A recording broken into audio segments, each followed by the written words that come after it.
hablar entonces de la formación espiritual en el hogar y quiero comenzar con algunas estadísticas para que veamos un poquito cómo está este asunto, ¿verdad? Entonces, se dice, estas son unas estadísticas de un grupo en Estados Unidos que se especializa en hacer estadísticas, es un grupo cristiano de origen cristiano que se llama Barna Group, y ellos han hecho un estudio sobre las razones por las que los jóvenes los jóvenes adolescentes abandonan las iglesias, particularmente en Estados Unidos, pero creo que tiene que ver también mucho con nuestro contexto.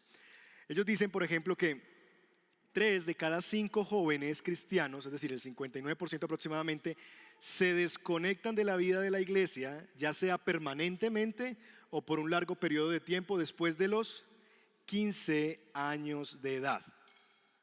3 de cada 5 jóvenes se van de la iglesia cuando cumplen 15 años de edad. Los encuestados estuvieron activos en una iglesia cristiana durante sus años de adolescencia, es decir, aproximadamente entre los 12 años y los 15 estaban en la iglesia. Después de eso, salieron de la iglesia, ¿verdad? Entonces, esa es prácticamente como la situación que nosotros también podemos ver aún en reflejo de nuestra realidad, ¿verdad? Creo que nosotros podemos decir que eso es parte de lo que nosotros vemos en la realidad de nuestra Latinoamérica. Bien, también se dice en este mismo estudio que se identifican 3 tipos de abandono. Hay jóvenes que son pródigos, otros que son nómadas y otros los exiliados. Son como 3 categorías que hacen de estos tipos de abandono que hacen los jóvenes. Los más significativos son los que ellos llaman en el estudio los nómadas. ¿Quiénes son ellos? Son los chicos que se alejan de la iglesia como institución, pero se siguen llamando cristianos. Es decir, tú le preguntas en la calle, ¿y tú en qué crees? No, yo creo en Dios, que Jesús vino a morir por los pecados. ¿Tú vas a alguna iglesia? No. Entonces la mayoría de esos chicos que salen de la iglesia no es porque salgan a ser ateos o porque renunciaron a la fe cristiana, digan no, cero. No, la mayoría de estos chicos son pelados, chicas que básicamente han dicho no queremos más relación con la iglesia institucional, aunque todavía permanece un asunto de una fe arraigada al corazón. Eso es básicamente lo que ese estudio afirma. Ahora bien, si somos conscientes de que eso también es parte de nuestra realidad, la pregunta es, ¿por qué somos tan pasivos en la formación espiritual de nuestros niños y jóvenes?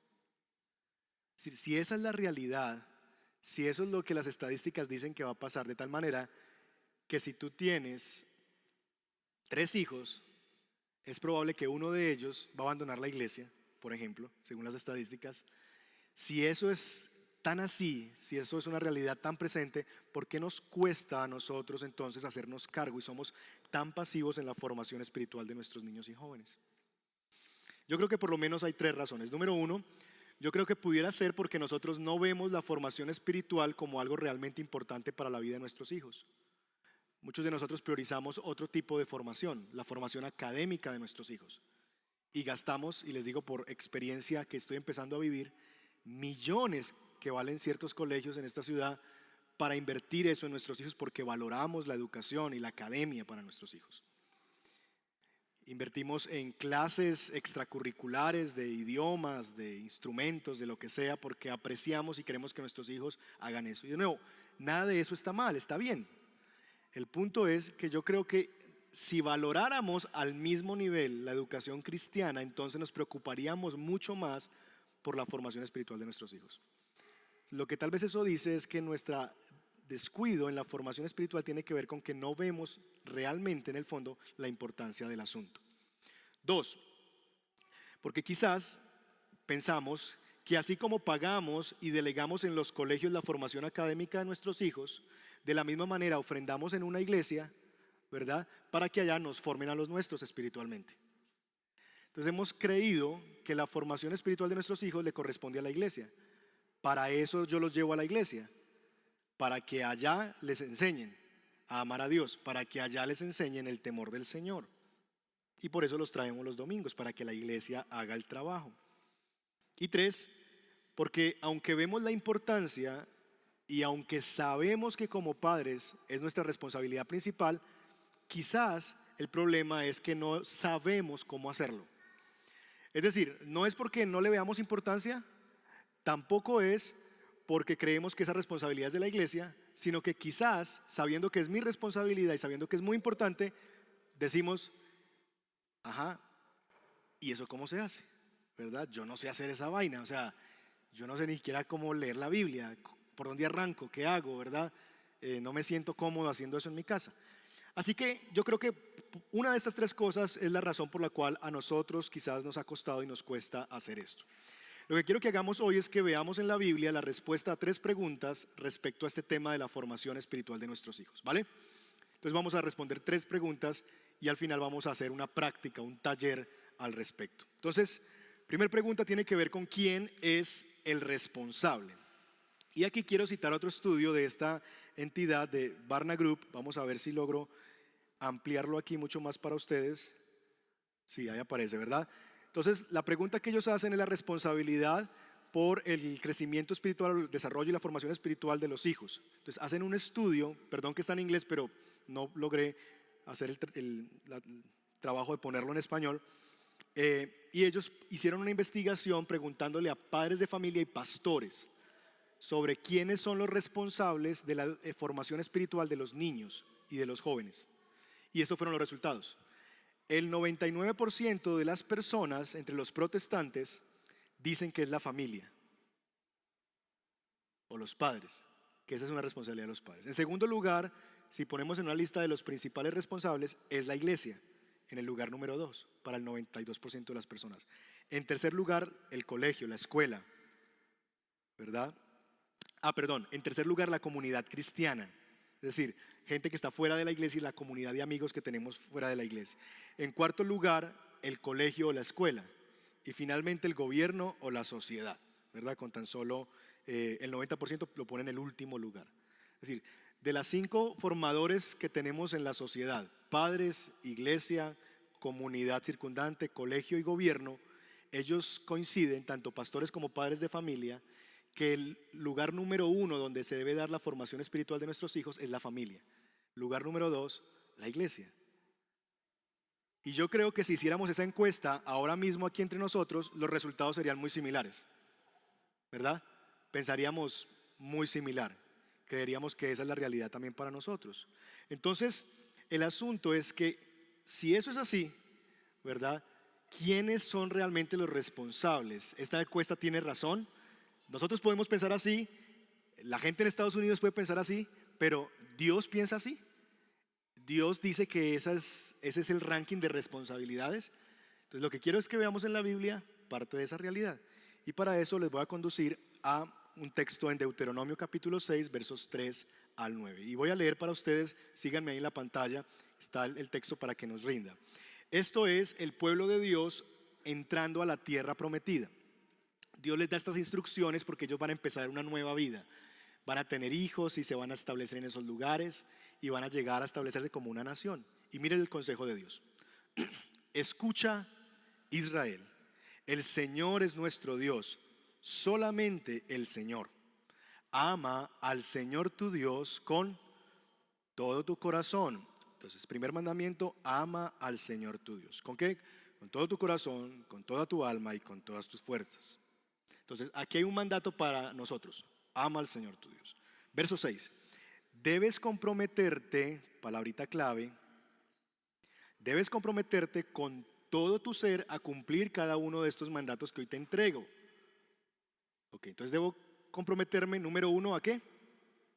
Cumplir cada uno de los mandatos. ¿Estamos? Entonces el primer compromiso que Dios quiere que el pueblo adquiera es comprométanse a cumplir los mandatos de Dios. Segundo, repíteselos a tus hijos los domingos en la mañana, una vez en la vida, hasta 3, una y otra vez, una y otra vez. Habla de ellos en tus, genial esto, ¿no les parece? Habla de ellos en tus conversaciones cuando estén en tu casa. ¿De qué debes hablar con tus hijos? ¿Del desafío? ¿Del Manes Germán? Pues no está mal hablar del Manes Germán o el llave, ¿verdad? Pero lo que deberíamos estar hablando con nuestros hijos en la casa es, en nuestras conversaciones, es de qué? De los mandatos del Señor. ¿Dónde más? ¿Solamente en la casa? Cuando vayas por el camino, cuando te acuestes, es decir, antes de mandarlos a dormir. Luego, cuando te levantes, es decir, en todo momento. Ahora bien, ¿solamente en todo momento? No, en todo lugar. Átalos a tus manos, llévalos ¿dónde? Sobre la frente, ¿como qué? Como un recordatorio. En la antigüedad los sacerdotes llevaban aquí un letrerito, una cosita que decía santidad a Jehová. Eso les recordaba a ellos y a los demás un voto que habían hecho de servir al Señor.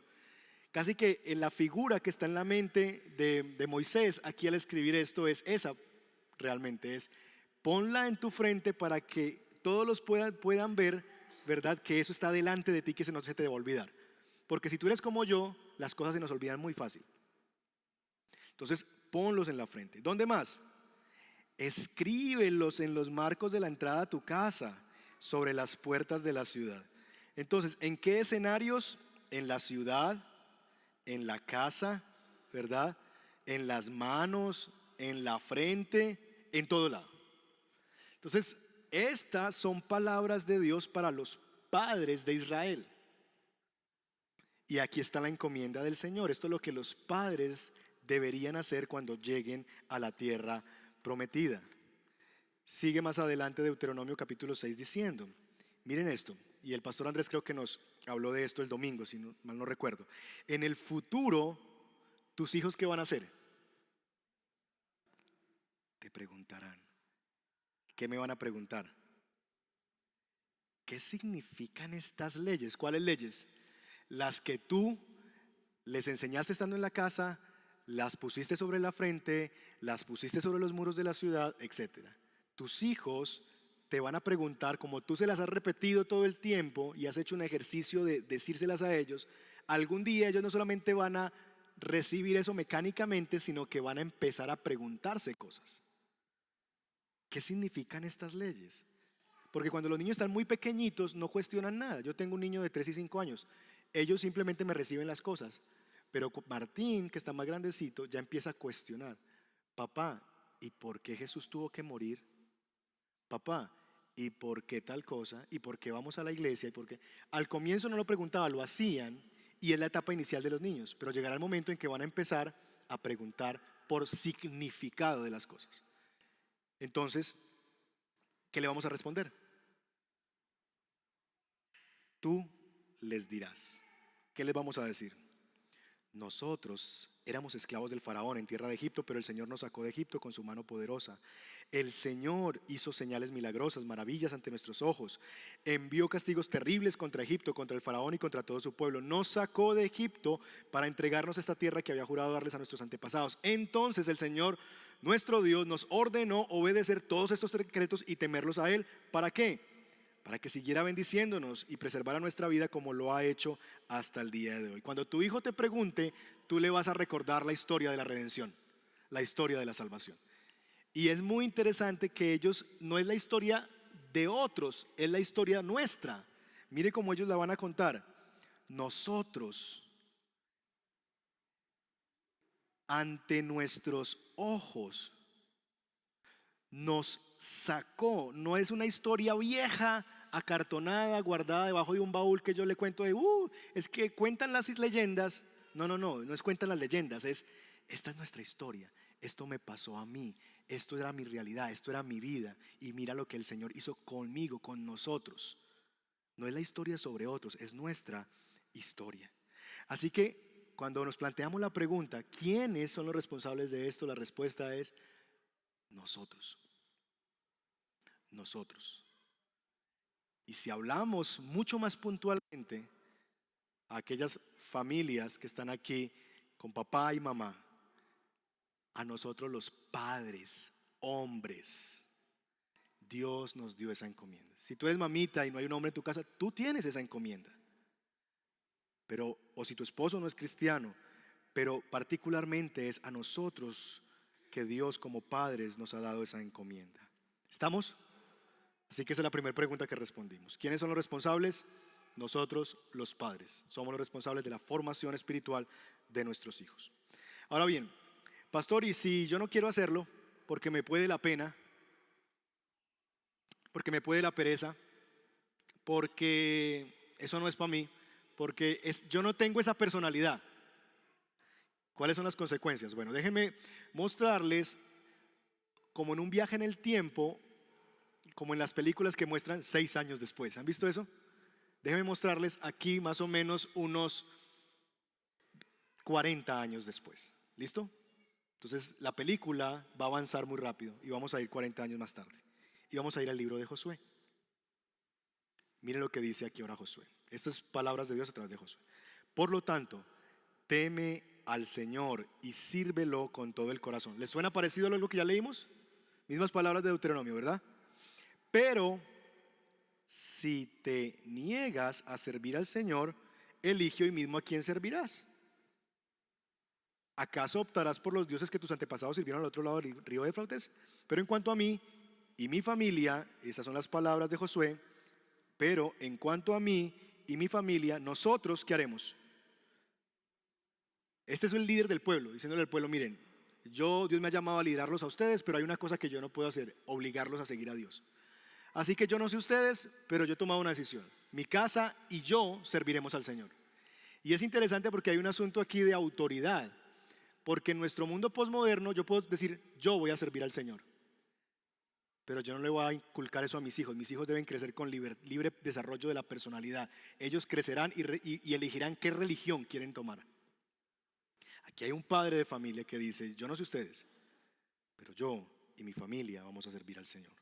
El pueblo que respondió, nosotros jamás abandonaríamos al Señor ni serviríamos a otros dioses, pues el Señor es nuestro Dios. Y aquí está, el que nos rescató a nosotros, de nuevo, es una historia de ellos, y a nuestros antepasados de la esclavitud de la tierra de Egipto. Hizo milagros poderosos ante nuestros propios ojos.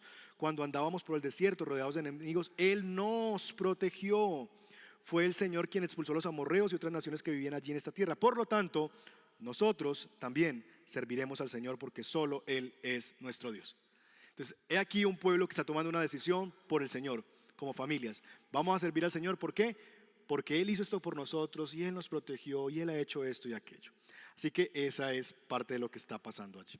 Pero el cuadro sigue. Esta es la generación de Josué. Moisés muere, ¿verdad? Llega Josué, que es el que está, el sucesor, y Josué también va a morir. Y miren lo que el libro de Josué al final nos va diciendo como conclusión.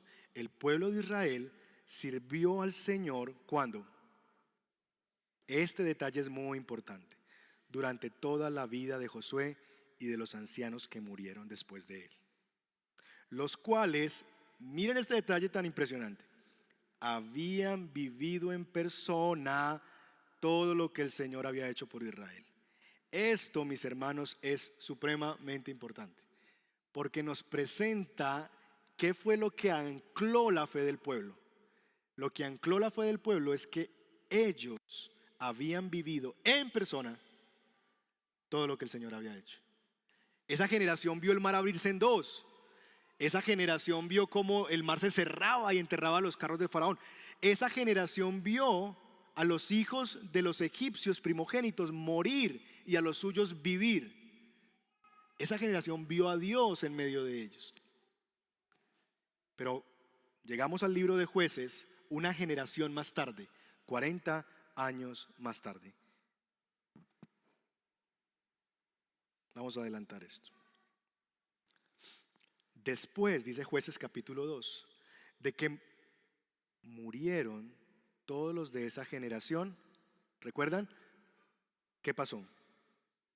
Creció otra que no conocía al Señor ni recordaba las cosas poderosas que Él había hecho por Israel. Creció otra generación para los cuales Dios se convirtió en una historia que les contaban. Ya Dios no era el Dios de, es que yo lo vi, es que estábamos aquí en la orilla, aquí venía Faraón, ¿verdad? Estábamos aquí parados, aquí estaba el mar, se tira y se lo traga al mar o retrocede y Faraón lo acaba. Estuvimos ahí, vimos el mar abrirse de par en par. Ya no era esa generación. Esta es una generación que no conocía al Señor ni recordaba las cosas poderosas que Él había hecho por Israel. Y entonces, ¿qué hicieron al no conocer a Dios? Hicieron lo malo ante los ojos del Señor. abandonaron al Señor, quien los había sacado de Egipto. Siguieron y rindieron culto a otros dioses. Cada vez que los israelitas salían a la batalla, el Señor peleaba en contra de ellos e hizo que sus enemigos los derrotaran tal como les había advertido. Y el pueblo estaba muy angustiado. El pueblo estaba muy angustiado. Entonces, mis hermanos, pregunta: ¿qué pasa cuando los padres de familia hacen lo que deben hacer? Es decir, encargarse de la formación espiritual de sus hogares. Se levanta una generación como la de Josué, que sirve al Señor y alcanza los planes de Dios. Quizás no todos, pensando en que cada uno de ellos siguió al Señor, no, pero sí como generación que obedeció como Josué y conquistó la tierra que Dios les entregó. Entonces, el fruto general de una generación que se levanta con padres que cumplen estos mandatos, ¿verdad?, es que ven a su generación alcanzando los propósitos de Dios. Pero, ¿qué pasa cuando no? ¿Qué pasa cuando no lo hacemos? Entonces, básicamente, lo que vemos es esta realidad. El pueblo, nuestros hijos, terminan en gran angustia.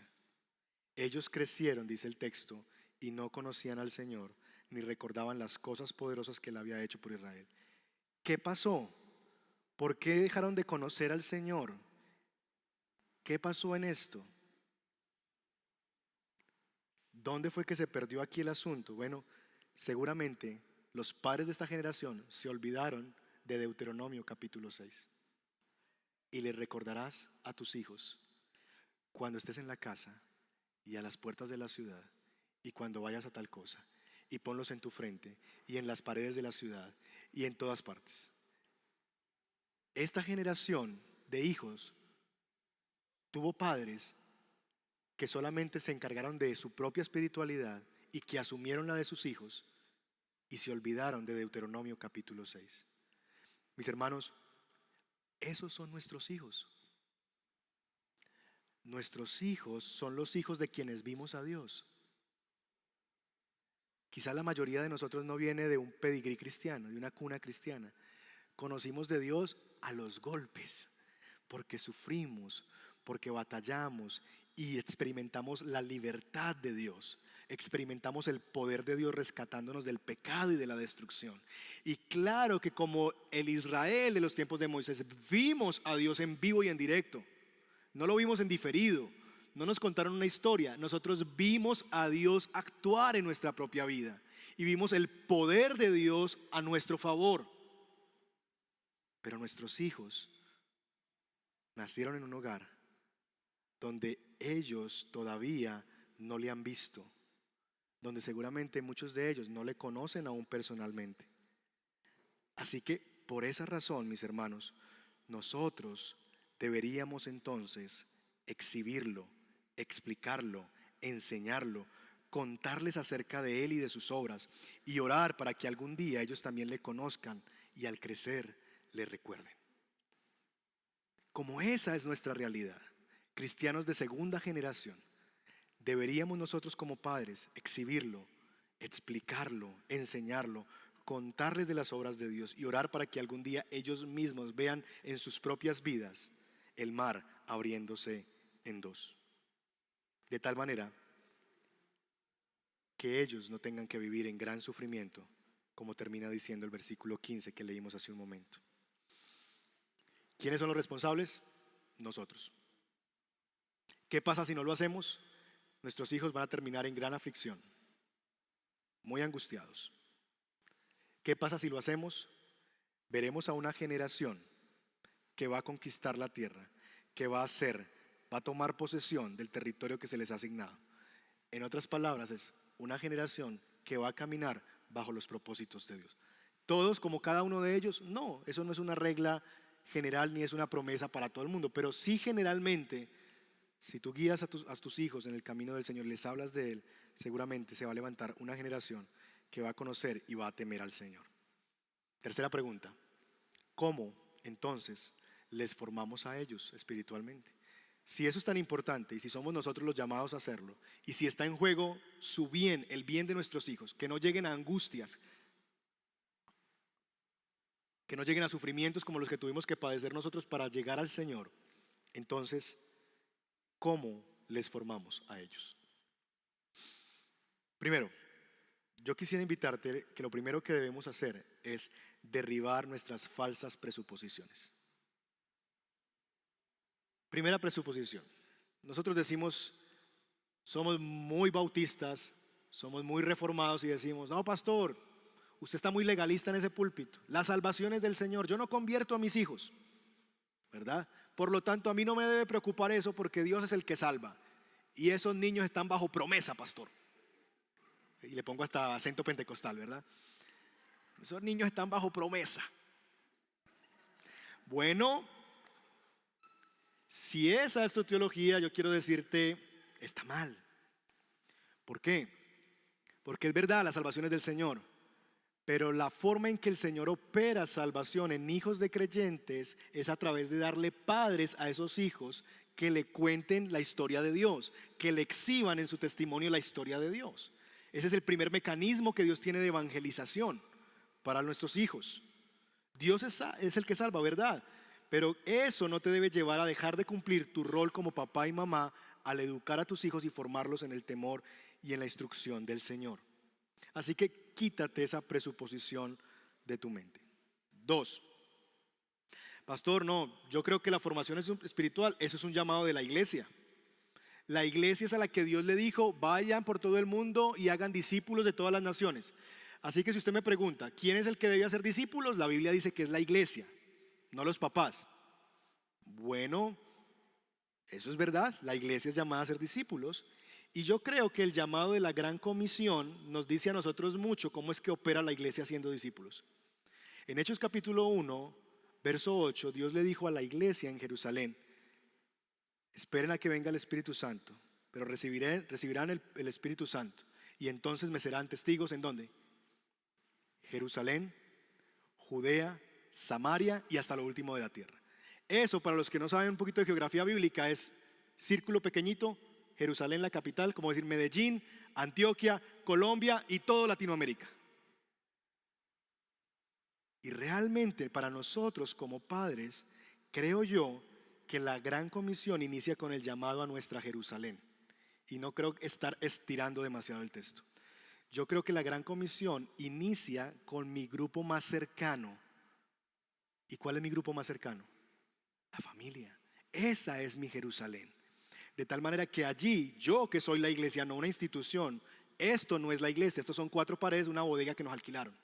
La iglesia somos nosotros. Nosotros en nuestra Jerusalén, llamado hogar, familia Suárez Alsina, esa es mi Jerusalén. Y es allí donde arranca mi ejercicio de la Gran Comisión.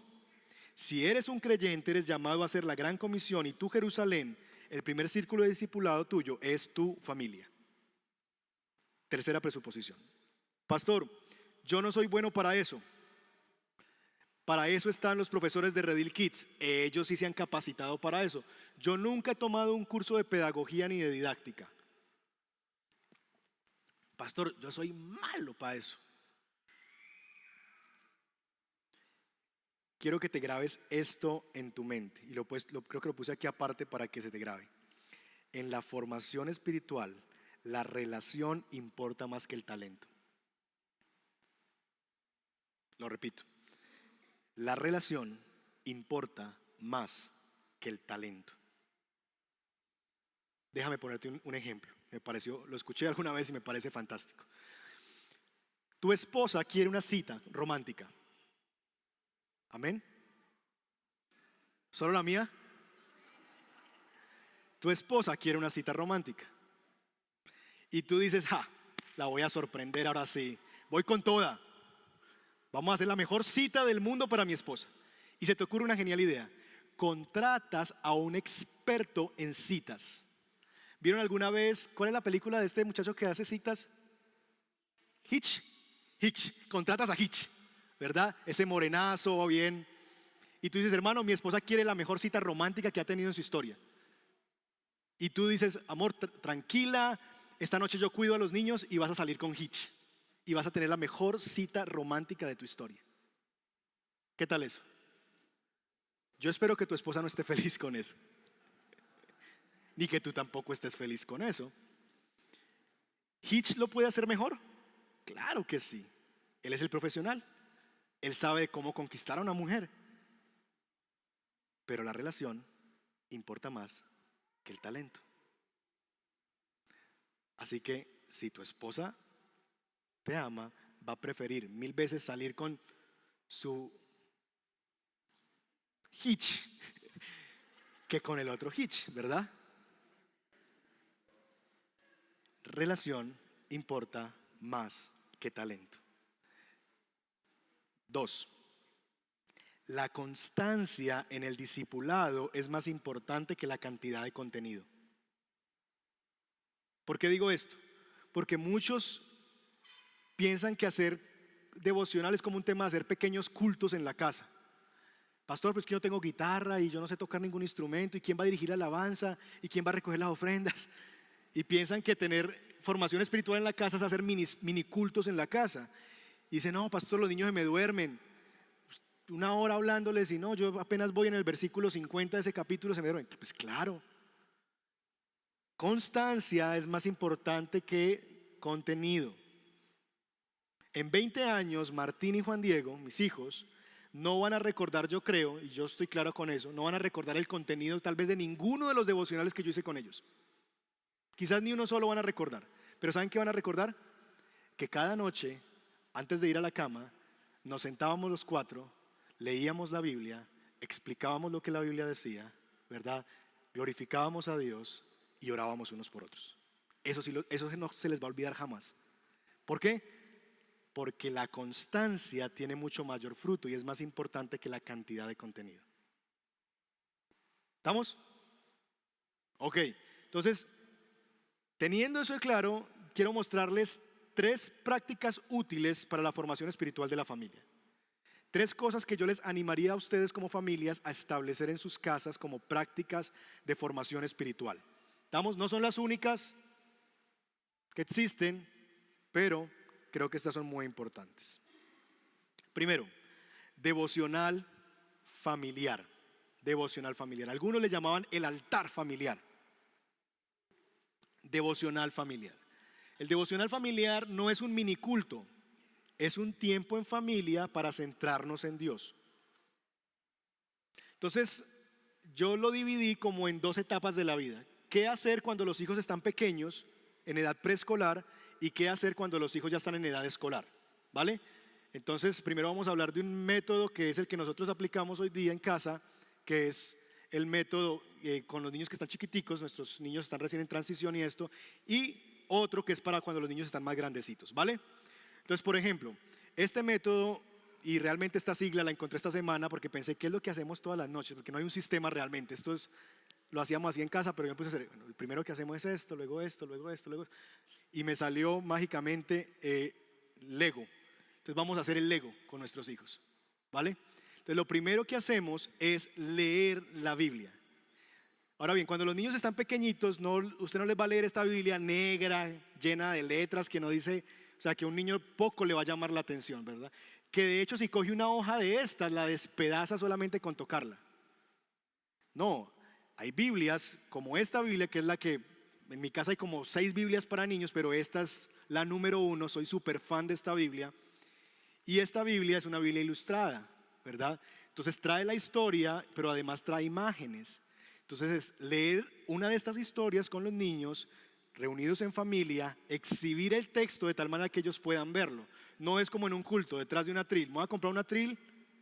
Niños, sentaditos, ahí va la historia. No, eso no funciona. Es en una posición, regularmente nosotros lo hacemos en la cama, todos nos sentamos en la cama y todos estamos alrededor de la Biblia.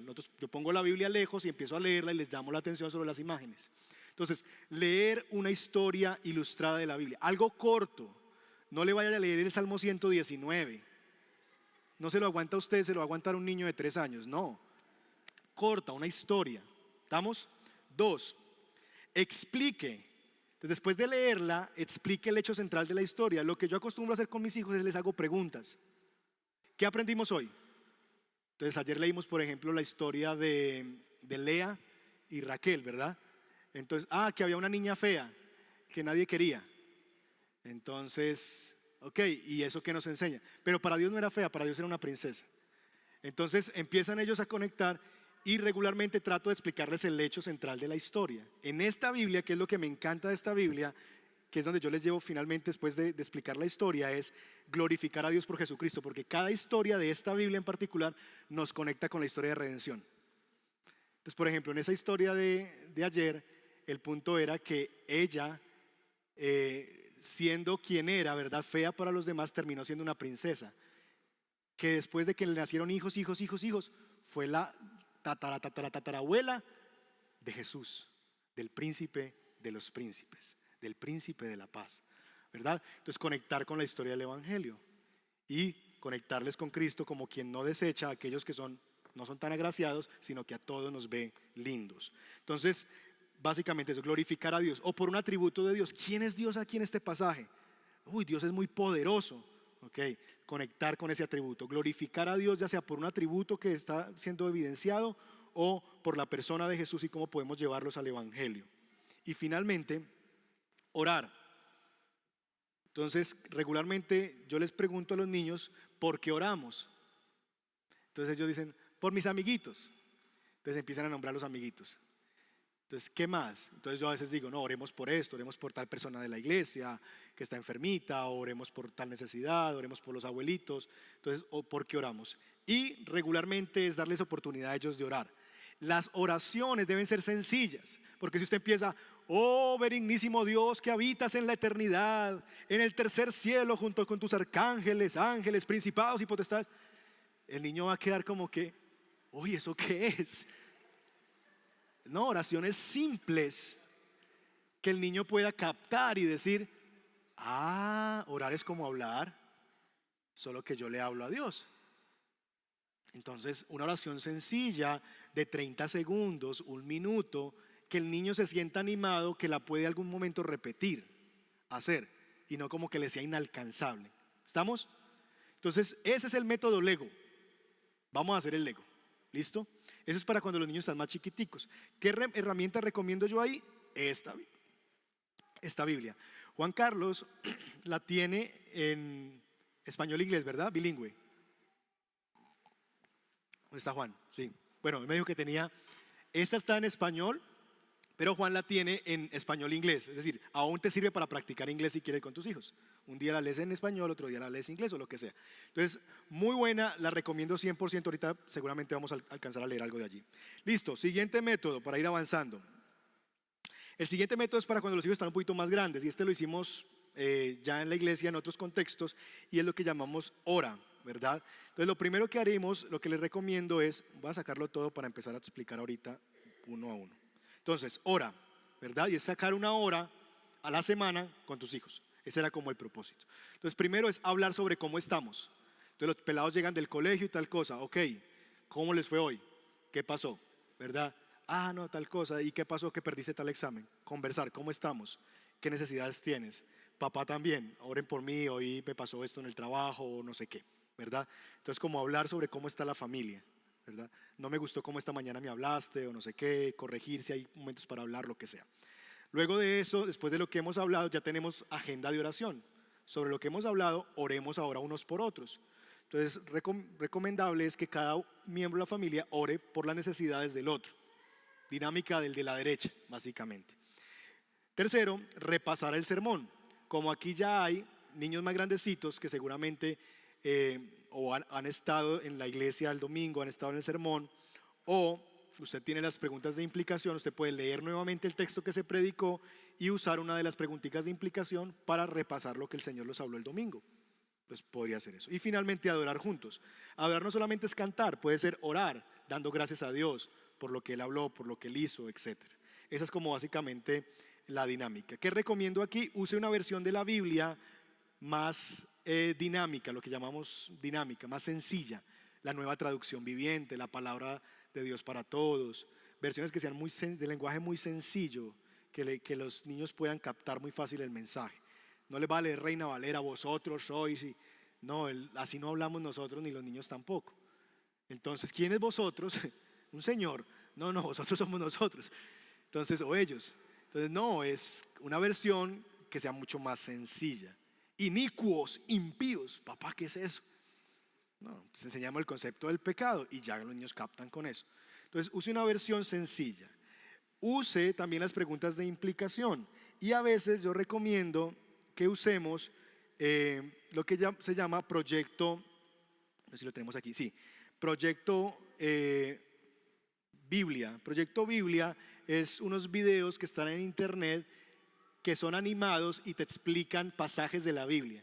Entonces, por ejemplo, tú puedes, creo que ya está todo Lucas, tú puedes empezar con Lucas y ven el video. Son videos muy bacanos, muy frescos y que tú los puedes ver. Seguramente ahorita creo que si nos da el tiempo lo podemos buscar y poder ver ese proyecto Biblia, que son videitos que están en YouTube y usted los puede buscar. ¿Estamos? Ok, bien. Entonces, cualquiera que sea el método que uses, recuerda algo. La constancia en el discipulado es más importante que la cantidad de contenido. Entonces, mi desafío para ustedes no es a que sean unos expertos y empiecen por el libro de Levítico a hacer el devocional. No, no, no. Ni con un diccionario bíblico al lado, no. Arranquen sencillo, lean un evangelio, salmos, proverbios, una historia de la Biblia, lo que sea. ¿Estamos? Pero sean constantes. No duren una hora, quizás arranquen con 15 minutos a diario, una gotica, ¿verdad? Constancia es más importante que cantidad de contenido. ¿Estamos claritos? Ok, ese es el primer método, devocional a la primera práctica. La segunda práctica tiene que ver con tiempo a solas. ¿Qué es un tiempo a solas? Es una cita semanal, palabrita importante, intencional con cada hijo para hacer algo que ellos disfruten. Entonces, ¿qué tiene eso de espiritual? Mucho. Porque no se imaginan la cantidad de provecho que hay en esos momentos. Yo lo llamo tarde de hombres, ¿verdad? Porque fue parte, digamos, que del proceso de mentoría que yo recibí como papá. Alguien lo hacía, me dijo, vas a tener esto con tu hijo cada semana y trato de honrarlo lo más que pueda. Hoy tuvimos nuestra tarde, por ejemplo, de familia de hombres, vimos una película, ¿verdad? Entonces, tratar de hacer eso, tomar un tiempo intencional. ¿Cuándo? Trata de agendarlo, de sacarlo para ir a jugar, algo que le guste hacer a él o a ella. Si le gusta jugar con las muñecas, pues tienes que volverte y jugar con las Barbies, aprenderte los nombres de todas las Barbies y aprender eso. Yo tengo dos hombrecitos, así que le damos parejo al fútbol y a esas cosas que a los tres nos gustan. Entonces, cualquiera que sea tu caso, saca una cita semanal intencional para estar con ellos. Allí se van a dar diferentes actividades que te van a permitir hablar con ellos. Se les va a mostrar el interés que tienes por ellos, sus gustos, y vas a ver asuntos importantes sobre los que debas conversar. En esos escenarios hay muchas cosas muy clave. Por ejemplo, en el caso, digamos, de mis hijos, mi esposo, regularmente la disciplina en la casa la ejerzo yo, la disciplina de los hijos, física o lo que sea, la varita o lo que sea. Entonces Jennifer me trae el récord de las cosas que han hecho mis hijos en la semana o en el día, esperando que yo llegue y arregle cuentas. Entonces, regularmente cuando yo veo que hay un comportamiento muy reiterativo, lo que hago es que aprovecho esa cita para decirle a él, mira, esta semana he visto que has estado así con mamá, ¿verdad? Y trato de hablarle eso ahí en ese espacio, porque es un espacio distensionado, estoy compartiendo lo que le gusta hacer y es la oportunidad para hacer esos diálogos a veces difíciles. Entonces, eso es muy importante. Saca un tiempo con tu hijo o tu hija a sola. Coman un helado, vayan a algún lado, no tiene que ser mucha plata, una paleta de 500 pesos, lo que sea, vayan al parque, lo que sea, pero tengan un tiempo. El cine los martes y los miércoles es a 3,000 pesos, a 3,000 pesos. Trate de llevarlos, ¿verdad? Si puede, en ese día, si no, pues buscar la manera de alquilar película o lo que sea. ¿Estamos? Bueno, ya no se alquilan las películas, ¿verdad? De pedirle a un amigo que le preste Netflix o alguna cosa. Muy bien. Y en tercer lugar, por el camino. Por el camino.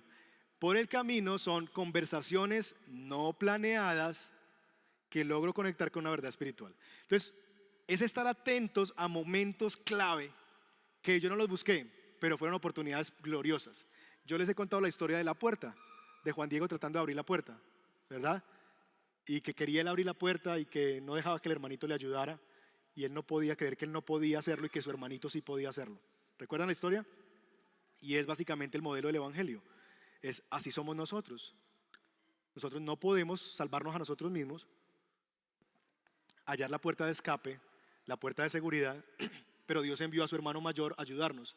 Y nosotros le dijimos, no, yo la abro solo. Y rechazamos a Cristo, nuestro hermano mayor, por mucho tiempo. Cuando Dios quiso enviarnos a su... Entonces, ese tipo de cosas, que son oportunidades de hacerlo. Mis hijos son muy parejitos, 3 y 5 años. Entonces ya están convirtiéndose en quejones. De todo ponen quejas. Me hizo, me tocó, me miró, me cogió, me... Tener esa época en que el uno se pone quejas del otro. Entonces ya estamos enseñándoles acerca de quién es el acusador de los hermanos. Entonces la mamá les dice, ¿sabes quién es bueno para acusarnos? Satanás. Entonces se queda pensando, y yo estoy acusando. Entonces, para animarles a ellos a que no crezcan pensando en que tienen que estar restregándole sus pecados o sus faltas a los demás. Entonces, ese tipo de cosas que no son planeadas, que no son buscadas, pero que se dan. La misericordia cuando hay una disciplina. Te mereces la disciplina, pero hoy te voy a dar misericordia. ¿Misericordia qué es? Que no recibes lo que mereces. Mereces una pela, mereces una varita, mereces esto, pero hoy te voy a dar misericordia. Entonces le enseño un concepto teológico importante a través de un momento de la vida. ¿Estamos? Esos son cosas que suceden por el camino. Orar por los enfermos, que alguien está enfermo. Entonces me cuenta, que hoy no fue Samuel Chánchez, que dice Juan Diego, Samuel Chánchez, que hoy no fue Samuel Chánchez al colegio porque estaba enfermito, dijo la profe. Ok, vamos a orar por Samuel Chánchez. Y oramos por Samuel Chánchez. Entonces son cosas así, que surgen en el camino y que uno puede aprovechar para conectar con el Evangelio. ¿Estamos? Ok, vamos a terminar para poder hacer un ejercicio e irnos. Otras herramientas que les recomiendo, aquí hay algunas cosas que quisiera recomendarles. Esta es una aplicación, se llama Versículo Espada. Es muy buena para memorización bíblica.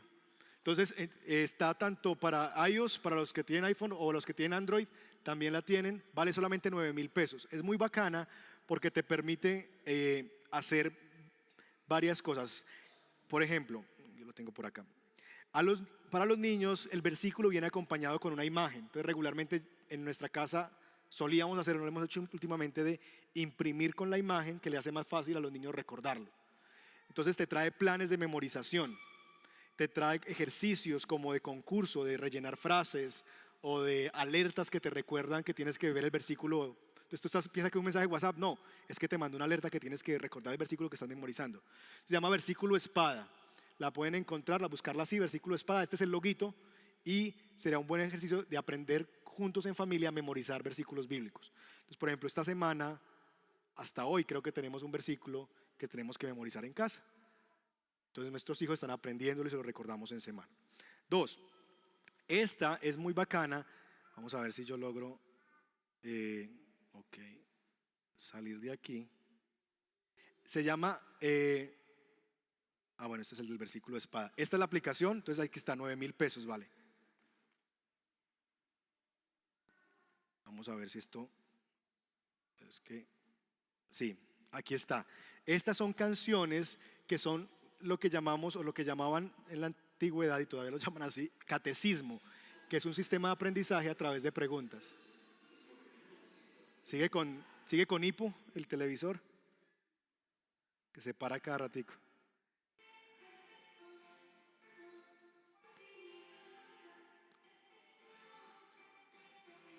Bueno, ahí la pregunta es ¿quién es Dios? Entonces empiezan a cantar, es eterno, es santo, infinito, nunca cambia. Entonces esas son, vas en el carro, estás en la casa y en vez de ponerle la vaca Lola, le pones esto, ¿verdad? Entonces esa es una buena oportunidad de que ellos empiecen a grabarse verdades bíblicas en su mente acerca de quién es Dios. Entonces este es un proyecto, hay 7, si están tus hijos exponiéndose al inglés, hay otros que están en inglés, 6 más si dicen inglés, este es el único que está en español y es la historia de Génesis de la creación expuesta en cánticos, ¿vale? Entonces pudiera servirles ese también. Este es lo mismo de las canciones, pero en un libro. Este es un libro de poema que se llama ¿Quién me hizo? Y es un catecismo. Entonces cuando los niños están más grandes, yo estoy esperando que los míos lleguen un poquito más adelante para hacer esto, porque es bacanísimo. Son como 80 preguntas. Entonces, por ejemplo, ¿quién te creó? Dios me creó. ¿Para qué, ¿Para qué nos creó Dios? Para su gloria. ¿Qué más creó Dios? Todas las cosas. Entonces tú puedes hacer casi que un concurso en la casa de preguntas bíblicas y helado el fin de semana, si responden bien las preguntas. Entonces al final del día tus hijos van a aprender como 60, 70 preguntas que tú les has hecho acerca de la Biblia y con su respuesta bíblica. Entonces es muy bacancito y es muy bueno que lo puedan tener, y este es un libro y lo consiguen también en la librería. Superlibro, ¿conocían Superlibro? Genial. Sí, Superlibro. Superlibro son historias bíblicas animadas para niños, muy buenas, y esta es una nueva edición. Esto es viejísimo, pero sacaron una remasterización, una nueva edición, y hay en esta página, por ejemplo, si usted va a la página de ellos, hay juegos que puedes tener en los dispositivos móviles con los niños. Si quieres tener algunos juegos sanos que ellos puedan tener y jugar, ahí están los videos, hay una cantidad de cosas que pueden ayudarles allí. Se deben registrar, pero la mayoría de videos los puedes encontrar en YouTube o aquí mismo si te registras, totalmente gratis. Entonces ese es Superlibro, superlibro.tv, TV, ¿listo? Y esta que sí es muy conocida, que es la Biblia App, que es la YouVersion que tú tienes en tu Biblia normalmente, y hay una que es para niños. Entonces hay historias animadas, pueden pintar a los personajes ahí, en fin, pueden reacomodar los personajes en una escena, es interactivo y es muy bueno también para los niños. Entonces ese es otro recurso que pudiera ayudarles para este tema de formación espiritual. Los VeggieTales, que es una serie, está en Netflix, es una serie que puedes encontrar en Netflix, no sé cuántas temporadas hay, pero hay muchos capítulos, y son historias que siempre conectan con algún valor o principio cristiano. Entonces ahí están estos muñequitos y son muy bacancitos también, sobre todo para los niños más pequeños. Y lo otro es Pure Fields, que es una empresa cinematográfica cristiana que está sacando películas, muchas películas. Entonces ellos tienen hasta una suscripción tipo Netflix por demanda. Entonces aquí hay una cantidad de películas que tú pudieras ver. La mayoría de ellas están en español. Entonces, por ejemplo, esas que ustedes han visto que salen a veces en Cinemark y que las ponen para que la gente las pueda ver, ellos las tienen y son películas cristianas, si podemos darle un nombre a eso, que finalmente conectan pues con la fe. Entonces también ahí puede usted encontrar mucha cantidad de cosas para poder tener un plan chévere en familia con los niños. Entonces lo pueden ver ahí, y también en otros medios seguramente también pueden encontrar esto.